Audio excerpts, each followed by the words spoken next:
உங்களை பார்த்தது எனக்கு ரொம்ப ரொம்ப சந்தோஷம்.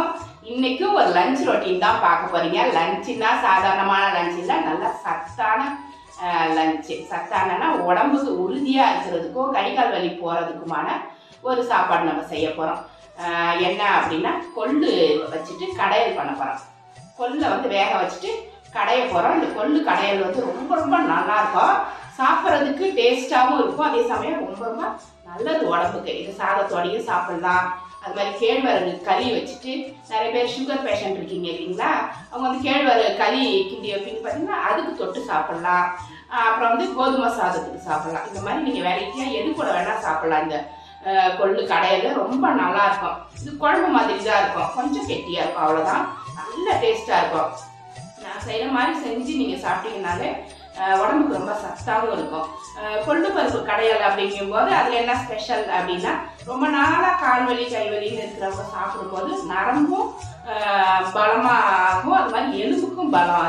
அதில் நிறைய இரும்பு சத்து இருக்கிறதால பீரியட் ப்ராப்ளம் இருக்கிறவங்களும் சாப்பிட்லாம். நிறைய பேர்த்துக்கு ஒரு 4 மாதம் பீரியட் ஆகாது, அப்புறம் 5-6 மாதம் ஆகும். ஏன் அந்த மாதிரி ஆகுது விட்டு விட்டு அப்படின்னா, irregular பீரியடு அந்த மாதிரி இருக்கிறவங்களும் இதை சாப்பிடலாம். ஏன்னா நிறைய இரும்பு சத்து இருக்கிறதால அந்த இரும்பு சத்தை வந்து அது ஈக்குவல் பண்ணி நம்மளுக்கு கொடுத்துரும். அதனால அது வந்து சரியாயிடும், நம்மளுக்கு பீரியட் ப்ராப்ளமே சரியாயிடும். அந்த அளவுக்கு இதில் நிறைய சத்துக்கள் இருக்கு. அதனால அடிக்கடி நம்ம கொள்ளு வந்து சாப்பாட்டில் சேர்க்கணும். குழம்பாவோ இல்லை ஊற வச்சு சுண்டலாவோ சாப்பிட்லாம். இல்லைன்னா கொள்ளு பருப்பு நம்ம கடையிற மாதிரி கடைஞ்சி சாதத்துக்கு கூட, இல்லைன்னா கோதுமை சாதத்துக்கு கூட, இல்லைன்னா கேழ்வரகு களி கூட சாப்பிட்டீங்கன்னா நரம்பு எலும்பு எல்லாத்துக்குமே சத்தாக இருக்கும். அது மாதிரி சளி பிடிச்சா போயிடும். நிறைய விஷயங்கள் அதில் இருக்குது. நிறைய சத்து தான் இருக்கே தவிர கெடுதல் எதுவுமே கிடையாது. கம்மியாக சாப்பிடுங்க, அதிகமாக சாப்பிட வேண்டாம். டெய்லி ஒரு கப் அளவுக்கு சாப்பிட்டீங்கனாலே நல்லது. அதனால தான் குதிரைக்கெல்லாம் கொடுக்குறாங்க. குதிரை வந்து என்ன செய்யும், நிறைய தூரம் ஓடணும் பார்த்தீங்களா, வெயிட்டெல்லாம் எடுத்துக்கிட்டு குதிரை வண்டியில் போட்டு இழுத்துட்டு போவாங்க.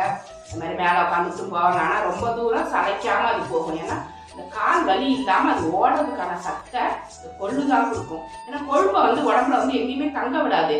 கொழுப்பு தங்கிட்டாலே நம்மளால எந்த வேலையுமே செய்ய முடியாது, டயர்ட் ஆகிடுவோம். இந்த கொழுப்பு கரைஞ்சிச்சுன்னா நம்ம சுறுசுறுப்பாயிடும். அதுக்கு தான் அந்த மாதிரி கொடுப்பாங்க. அது மாதிரி நம்மளும் சாப்பிடணும். அதுக்கு மட்டும் இல்லை, நம்மளுக்கும் அதுதான். நம்மளும் வெயிட்டாக இருக்கிறவங்களாம் சாப்பிட்டீங்கன்னாக்கா வெயிட் குறையும்.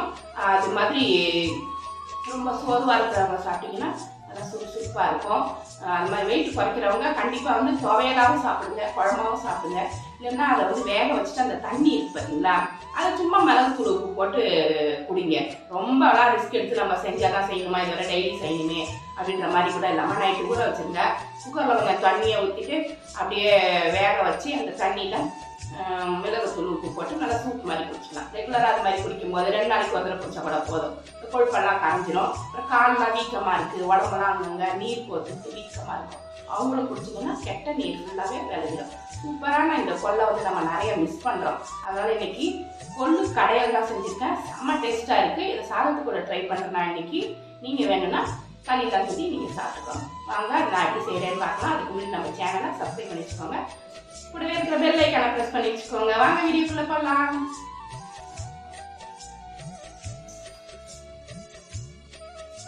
கொள்ளு வந்து நான் ஒரு 100லேருந்து 150 கிராம் எடுத்திருக்கேன்.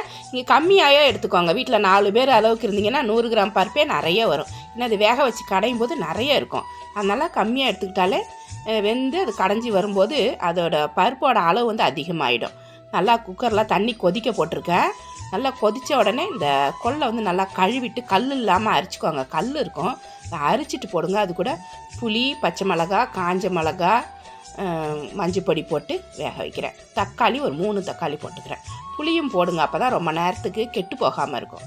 போட்டு நல்லா கொதிக்கிறப்ப குக்கரை மூடினா தான் வழிஞ்சி வராது. அப்படியே போட்டு பச்சை தண்ணி மாதிரி இருக்கும் பார்த்தீங்களா, அப்போ நீங்கள் கொள்ளை போட்டு மூடிட்டிங்கன்னா அப்படியே பொங்கி வரும்போது வழியும். அதனால தான் நான் வந்து கொதிக்கிற தண்ணியில் போடணும். எப்பயுமே தண்ணி கொதித்ததுக்கப்புறம் குக்கர் போடுங்க. எப்படி சூப்பராக வெந்துருச்சு பார்த்தீங்களா. ஆனாலுமே நம்மளால் கையால் வந்து கடைய முடியாது. இந்த கொள்ளு பருப்பை சட்டியில் போட்டு கடைஞ்சாலுமே திப்பி திப்பியாக இருக்கும். அதனால் மிக்சியில் தான் போட போகிறேன். ஆட்டு வரல் இருந்துச்சுன்னா அரைச்சிக்கலாம். இப்போ நம்மளுக்கு வந்து அந்த வசதி இல்லைன்னா அந்த மிக்சியில் தான் போட்டு அரைச்சிக்கிறேன். தாளிக்கிறதுக்கு நல்லெண்ணெய் ஊற்றிட்டு 1 ஸ்பூன் சீரகம், 1 ஸ்பூன் மல்லி போடுறேன். மல்லி தான் வாசம் அதிகம். இப்போ அது கூட ஒரு 20 பல் பூண்டும் ஒரு கொஞ்சம் சின்ன வெங்காயமும் போடுறேன். சின்ன வெங்காயம் ஒரு 100லேருந்து 150 கிராம் வரைக்கும் போடலாம். கருவேப்பிலை இதை வந்து பூண்டு, வெங்காயம், சீரகம், மல்லி இதை நல்லா வதக்கிக்கோங்க. இப்போ நம்ம வேக வச்சுருந்தோம் பார்த்திங்களா கொள்ளு, அதை அது கூட சேர்த்துட்டு கலந்துட்டு இதை ஆறினோடனே மிக்சியில் போட்டு இந்த வெந்த தண்ணியை இருத்து வச்சுருக்கோம் பார்த்திங்களா, அந்த தண்ணியை தான் நம்ம வந்து ஊற்றி அரைக்கணும். தண்ணியை வேஸ்ட் பண்ணக்கூடாது, அவ்வளோ சத்து இருக்கும். அதை வந்து மிக்சியில் கொஞ்சம் கொஞ்சமாக அந்த பருப்போட சேர்த்து அரைச்சி ஒரு நல்ல ஒரு சாலிடாக ஒரு துவையலை விட கொஞ்சம் தண்ணியாகவே வச்சுக்கோங்க. அப்போ தான் நம்மளால் போட்டு பிசைஞ்சு சாப்பிட முடியும். தண்ணியை இருத்து வச்சுருக்கோம் பார்த்திங்களா, அதை கொஞ்சம் கொஞ்சமாக ஊற்றி அரைச்சிக்கணும். இங்கே கொஞ்சம் பருப்பு போட்டாலே நிறைய சாந்து கிடச்சிரும். இந்த மாதிரி தண்ணியை கொஞ்சம் கொஞ்சமாக ஊற்றி அரைச்சிக்கோங்க. உப்பு, பெருங்காயம் போட்டு இப்போ நான் அரைக்க போகிறேன். சூப்பராக இருக்குங்க. இது சூடான சாதத்தில் நல்லெண்ணெய் போட்டு சாப்பிடுங்க. நிறைய பேர் வந்து நெய் போட்டு கூட சாப்பிடுவாங்க, அது நல்லாயிருக்கும். ஆனால் நல்லெண்ணெய் ஊற்றி சாப்பிடும்போது இன்னும் நம்மளுக்கு உடம்புக்கு நல்லது, மூட்டு வலியெலாம் சரியாகும். இப்போ இதில் ஒரு முக்கியமான விஷயம் போடணும். பச்சை வெங்காயமாக ஒரு 20 பச்சை வெங்காயம் போட்டுக்கோங்க. பச்சையாக கொத்தமல்லி போட்டுக்கோங்க. இதுதான் ஸ்பெஷல். ஏன்னா அதை வதக்கிட்டு போடுறோம் பார்த்திங்களா, அது இல்லாமல் இந்த பச்சையாக போட்டு அரைக்கும்போது நல்லா வாசமாக இருக்கும். நல்லா மிக்சியில் போட்டு இந்த மாதிரி துவையல் மாதிரி நல்லா அரைச்சி எடுத்து வச்சுக்கோங்க. இதான் வந்து கொள்ளு பருப்பு கடையல். இதுக்கு மேலே தாளிக்க தேவையில்லை. நல்லெண்ணெய் நல்லா தாராளமாக இந்த மாதிரி ஊற்றி கிளறி வச்சுக்கோங்க. நல்லெண்ணெயை ஊற்றி கிளறி வச்சுட்டு அதை சாதத்தில் போட்டு சாப்பிட்டு பாருங்களேன், அவ்வளோ டேஸ்ட்டாக இருக்கும், நல்ல மணமாக இருக்கும், நல்ல சத்துங்க. இதெல்லாம் நம்ம மிஸ் பண்ணுறோமே தான் இன்றைக்கி நான் அரைச்சி காமிச்சேன். சூப்பராக இருக்குது பாருங்கள்.